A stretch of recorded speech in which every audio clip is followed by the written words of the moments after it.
Welcome back right here in Mass listeners. Joining me here today is one of my very best business friends, Jessica Ponyrko of Anchor Watch Marketing.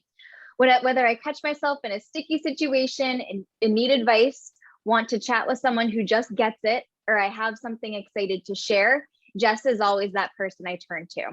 And because of that, I'm super excited to have her here with us and share her with you and be able to explain more about her business, what she does, and how she works with businesses throughout the state of Massachusetts. As I just mentioned, Jess is the owner of Anchor Watch Marketing, which she started after getting burnt out from years of working in corporate as a sales training specialist and brand launch manager. She ended up realizing that she could take those same exact skills and transfer them to working with small business owners in her very own community. Jess and her team specialize in brand strategy, website design, and management and consulting, helping businesses not only create memorable brands and spectacular websites, but also to find a balance of their own. Jess, thank you for being here, and let's dive right in and have you share with our listeners who you are and what you do. Absolutely. Thank you so much for having me. So as you mentioned, I am the owner of Anchor Watch Marketing. I've been in business now for about 2.5 years. Officially started at the beginning of 2020 before the world, obviously changed quite a bit. But I really started after, like you said, I left my job. I had been working for years in the biopharmaceutical industry and was just traveling a lot for work, was on the road a lot, was away from home, working to launch like a really, really large product in a couple different indications. So training sales teams on messaging and really aligning the entire business unit on a very clear strategy for launch and what that brand represented. And so when I made the decision to leave, I wasn't entirely sure where I was going to end up. And I started freelancing, just kind of working with a couple people I knew in the community. And as I started to do that, I realized it was such a great balance for me to bring some of the skills that I already had from my previous, I call it my corporate life, and implement those for people who I could really see benefiting it from what I was bringing to the table. These were primarily, solopreneurs or very small businesses that felt really overwhelmed by their marketing and knew they needed help, but weren't entirely sure what that help looked like. So what started off as a couple website designs, I could never stop myself from wanting to really tackle the overall strategy of their business and saying, of course, we can build you a website that's beautiful, but if you're going to put money into it and it's going to help you grow your business, it should come from a place of strategy. And, it should help you to grow your business, to reach the right people, to increase your sales, to increase the leads that are in your funnel. And so from there, I really started to transition more into brand strategy because that's where my history is. It's in helping these, whether it's super big brands that are international products or local companies that are trying to reach targets within their own community. The concept is the same. It's the idea that you need to speak directly to your customers and fully understand what it is, and not just sell a product or a service, but you need to sell a solution to a problem or meet a need that they have. And so primarily, a lot of my clients come in first and foremost looking for that brand strategy. And what I do is really sit down and map out what that looks like to them, which ends up being a ton of information, everything from a mission statement and why you're doing what you're doing through to identifying what your values are as a business. And usually for solopreneurs and, small business entrepreneurs, those are very tied to your personal values as well. Most people don't start a small business just for the sake of, fun. It's usually right. Because they have a real personal attachment to what they're doing. And then really taking a look at who your ideal clients are, what their needs are, what their customer journey looks like, what might be the decision process for them deciding to buy something that you're selling, and then pushing that through to your messaging and your strategy. So that's a pretty big part of what I do. And then from there, we move into a lot of implementation. What does that look like for your website? What does that look like for your social media, your content marketing, right? It should be very consistent, And a lot of my clients at some point in this process have a bit of like an aha moment of like, okay, I understand now what my marketing should be from the standpoint of, what the psychology behind it is, instead of feeling Right. like I need a website, I need to post on social media, I need to do email marketing. They see those things as separate entities, but to bring it all together into one strategy gives them a reason and an understanding for why they're doing those things. And then those things are just so much easier. Absolutely.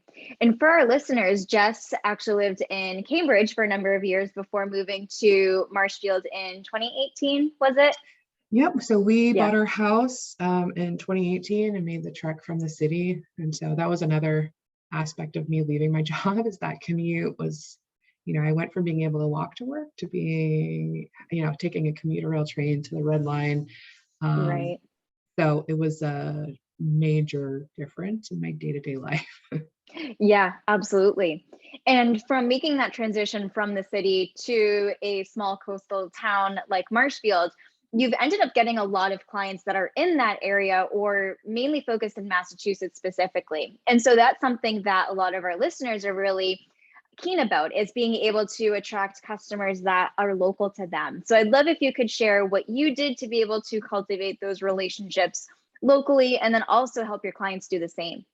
Yeah.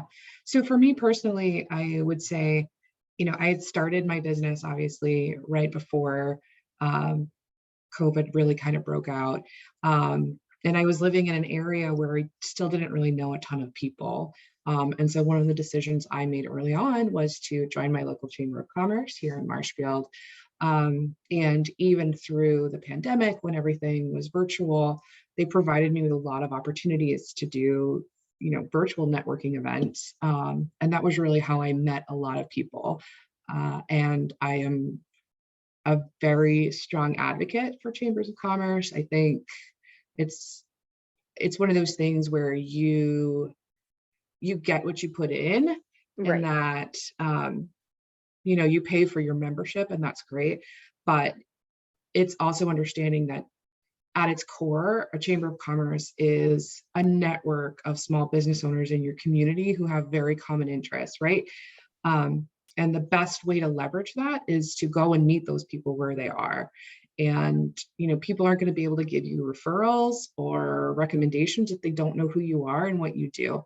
But making those personal connections in a way that you can through a chamber of commerce, you might have something where this person who owns, say, like a car detailing company that I offer marketing, they might know someone else, oh, my cousin has a business that does this. And I might say, you know what? Oh, my husband could use car detailing, right? Like, you're not even realizing the connections that you make because you're kind of just looking at your business through a little bit of like blinders.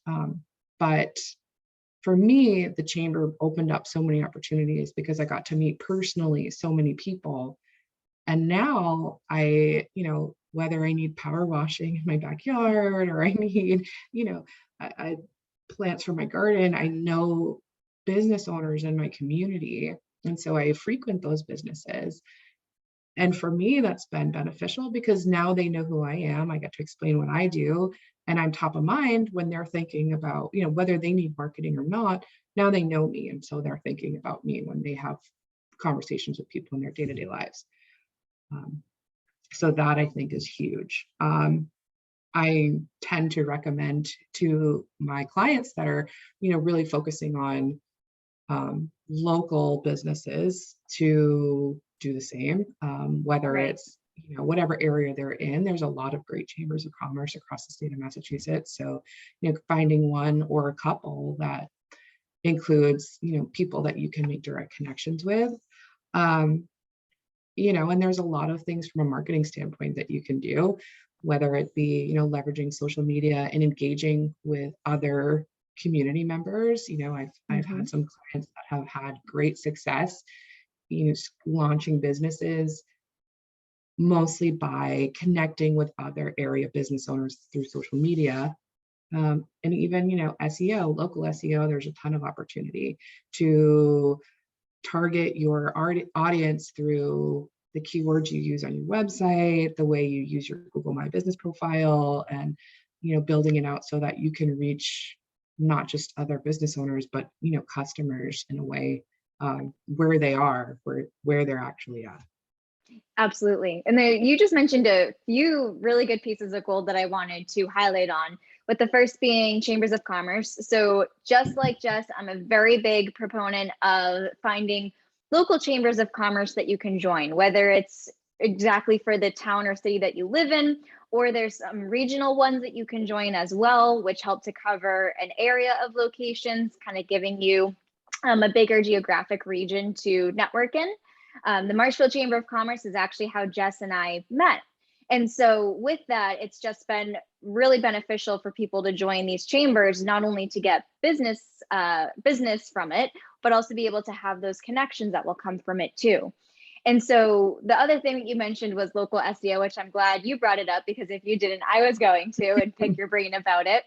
But before we touch base about local SEO, I'd love to dive a little bit more into the chambers specifically, because I think as a business owner, it's important to not only be a member, but also get involved. And so that can end up giving even more benefits, just being able to volunteer your time. And so with you being one of the board members of the Marshfield Chamber, I'd love to hear your perspective on why it's important to get involved with your local chambers and what it can really do for business owners, and why it's just so important to be able to find ways to help out whenever you can. Yeah, so I joined the board, as you know, this year, because, one, I met so many people through the chamber, and two, in 2021, I mean, the chamber was my greatest source of revenue, both through referrals that they gave me and, offering me work through grants that came in through the state. And so to me, it makes so much sense, right? This is literally a group that's set up to help you as a small business owner. They are very involved in things that are happening across the town that you might not know about. As for instance, I don't have kids, right? So I don't know if there are things going on through the school, but there's a lot of opportunities that come up for me to either network or sponsor or attend events, so that I can meet more people in the community, where if it wasn't for the Chamber of Commerce, I would have no idea. And part of the reason that I wanted to give back to that is because, small business owners are my clients, and I see such a huge value in being able to have, the more people participate, the greater the chamber is. If everyone joins and is just expecting when they pay their fees, that it's just going to be a landslide of referrals, well, it operates on the people that show up, that volunteer and give their time. So in order for it to keep that wheel turning, we all kind of have to pitch in a little bit. And I think also viewing the chamber not as the organization or the board at the top, but the entire network of small business owners, really changed, my perspective on it personally. Absolutely. And it's so easy to be able to find a chamber and get involved in one. If you just do a quick Google search, Chamber of Commerce, like for me, Middleborough, Massachusetts, you can easily find local ones that pop up. And I've seen many chambers also offer the option for people who are considering becoming a member, attend events for free. So that way they can get a taste of the organization, the people who are a part of it, what the events are like, etc., which really gives you a good insight into whether or not it's a good fit. But I'm definitely also a big believer in kind of testing the waters and not just sticking to one source, but perhaps joining a few different organizations, as long as it works with your schedule and also helps bring you closer to achieving goals that you've set. Absolutely. And I think a lot of that for me comes back to the strategy that I bring to my clients, right? You need to understand who your customers are and who is likely to be buying from you, or who you should be targeting. And you should use that to make the decisions of how you network one-on-one, right? So if you are, selling dance classes, if there's an opportunity to meet with a lot of area moms, that's a great networking opportunity for you. So I also find that chambers tend to be really open to ideas. So if you had an idea like that and you said, it would be great if there was like a working moms group, or, for instance, in Marshfield, we've got the Women in Business group. They tend to be a very open and excited group of people. So if you have ideas of ways that you can leverage your business or meet new people or start new initiatives, I found that they're pretty open to those ideas, which is great. Right, absolutely. Now I'd love to shift gears to local SEO, because that is a huge opportunity that businesses can capitalize on if they only really work with people who are within a certain geographic region. So for those who aren't familiar with local SEO, it's basically being able to optimize your website and your content to reach people within a certain location. So through the local SEO that I've achieved, even though I no longer work in Marshfield, I still have people who are coming from the South Shore finding me through Google because of what has been optimized and what has been organically growing from there. So now I'd love for you to share from like a high level standpoint what local SEO is, how people can get started with it if they haven't heard of it or are unfamiliar with it, and then how they know it's working. Yeah, so I think it's important to understand the difference between just basic, what we call like global SEO or national SEO, which tends to be keywords, typically long tail keywords, which are what you would put into a Google search bar, right? And seeing what the traffic looks like for a certain search term, which, it could be what's a local chamber of commerce near me, right? That's like a long tail keyword. Whereas there's an opportunity for local SEO, as you said, if you target people within your immediate area, and that's primarily who your target audience is, that focuses specifically on, say, South Shore, Massachusetts, or Greater Boston, or Marshfield, and allows you to. I think the greatest thing that people ever recognize from it is if someone's searching in a specific area and they get that list of, here are the top 5, attorneys in this area, you want to be on the top of that list. And that's where excelling at local SEO gives you the greatest opportunity. Whereas you're not trying to reach the entire country, you're trying to reach the people who specifically have patterns of searching in that area. So there are a number of different approaches to SEO, but local SEO is the way to go if you're a local business who's the primary bulk of your customers are in a general area. Absolutely. And it makes it really great to capitalize on that organic traffic that's coming through and be able to reach people who aren't halfway across the state, who would never drive the hour plus distance to be able to come to your store or whatever it may be. So with someone who's looking to get found by those local people, would you say that it goes beyond using your website and optimizing that content, or how would you describe that process? Yeah, so I think it's helpful to understand the way Google sort of tracks your website, because there's a lot of different things that come into it. Part of it is your website itself.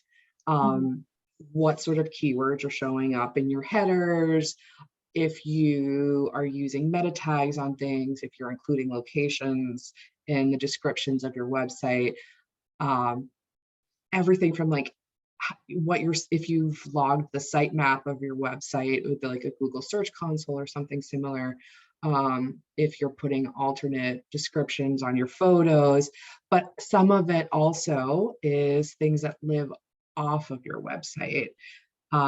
And one thing I think a lot of small business owners fail to capitalize on is using their Google My Business profile, because Google pulls a lot about your business from this. So they want to see that there's social proof that people are engaging with your business. So one of the greatest things that you can do to improve your local SEO is to get your customers to leave reviews, because Google wants to see that people are actually engaging with your business. And that's one of the ways that they do that.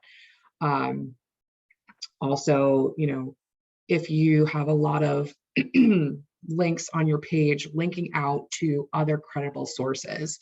So if you're blogging, I'm sure, you know all about this. If you're blogging, referring on your website to a source, a reputable source, like HubSpot or something where the authority of that page is really high, that also helps to improve your overall SEO.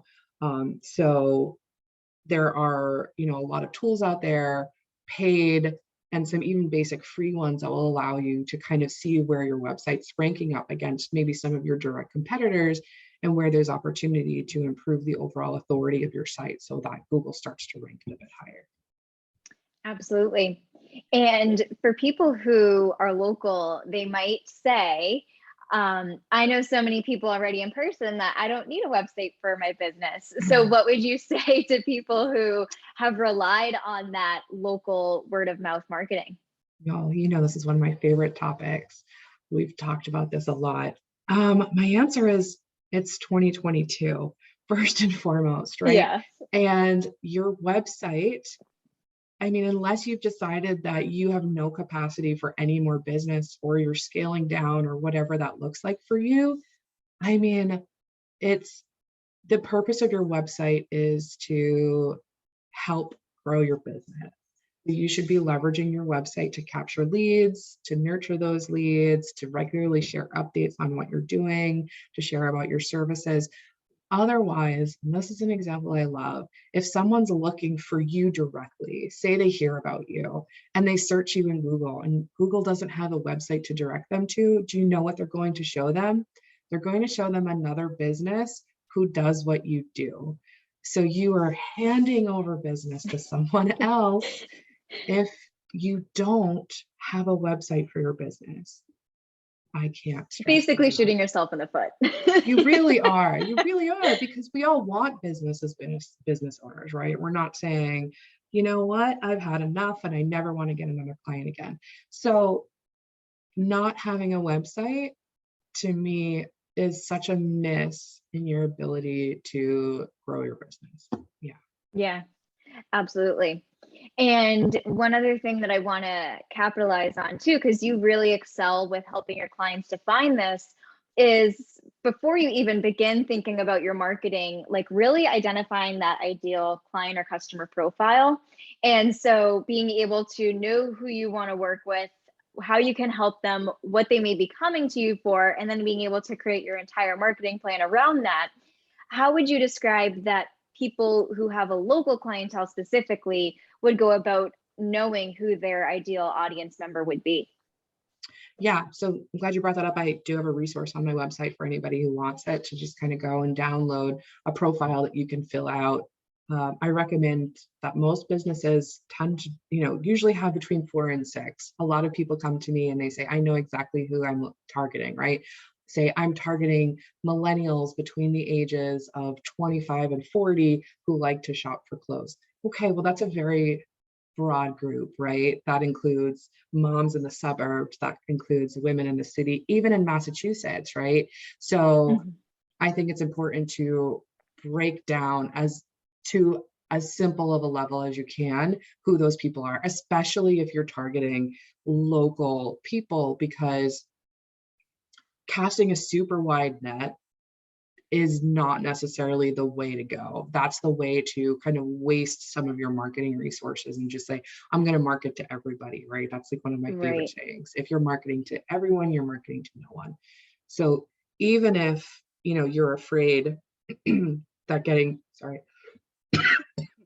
specific limits who you can reach, you want to have a very solid idea of the psychology of the people you're marketing to. And the best way to do that is to get very specific about who they are.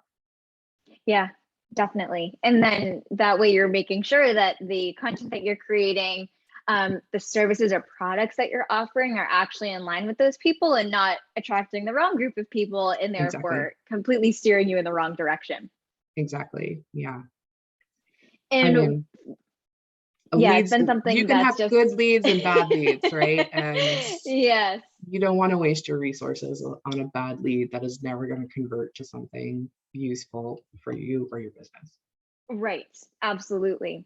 And with being in Massachusetts and having your business here and working with people all across the state, what would you say is something that a business owner should know about having their business right in Massachusetts? Like whether it's about marketing or whether it's about just being able to start a business. What's one piece of advice that you kind of wish you had as you were starting your business in the state specifically? So I'd say, I mean, I think people tend to discredit how diverse the state actually is. There's a really wide array of, ethnicities and financial backgrounds, education backgrounds. Again, further proof of why you need to fully understand who it is that you're marketing to. I would say also there's a lot of resources available to small business owners in the state.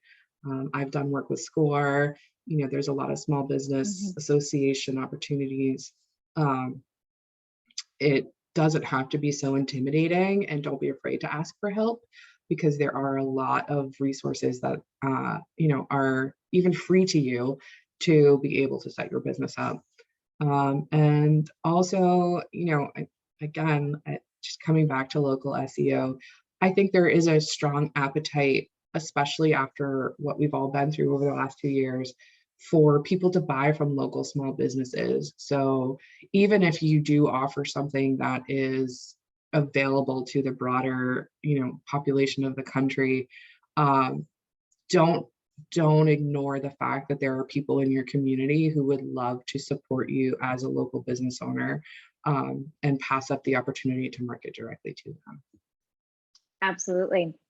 And to wrap things up with 2 questions left, I'd love if you could, one, share your favorite local business. So you could share one, you could share a handful, however many you'd like. I'd love to have you shout out some of your favorite places that you like to support. Yeah, so for sure, I mean, this is a client of mine, but also just a favorite is Sprezzatura Boutique in Plymouth. Christine is the sweetest. She's a former teacher, and built out this store that's just very focused on body positivity and everyone feeling comfortable and elegant in the clothes that they wear. I also really love Salt and Branch, which is a local candle maker and home decor. She's out of Quincy, and just makes really beautiful, kind of heartfelt things. And that's really what's at the top of my head right now. I'd say those are 2 of my favorites. Fabulous. And now I'd love if you could also share with our listeners where they can find you online, so that way if they'd like to follow you, ask you any questions, even just connect, they know how to do so. Yeah, so my website is anchorwatchmarketing.com. I am on Instagram at anchorwatchmarketing, same as Facebook. They can email me at jessica@anchorwatchmarketing.com.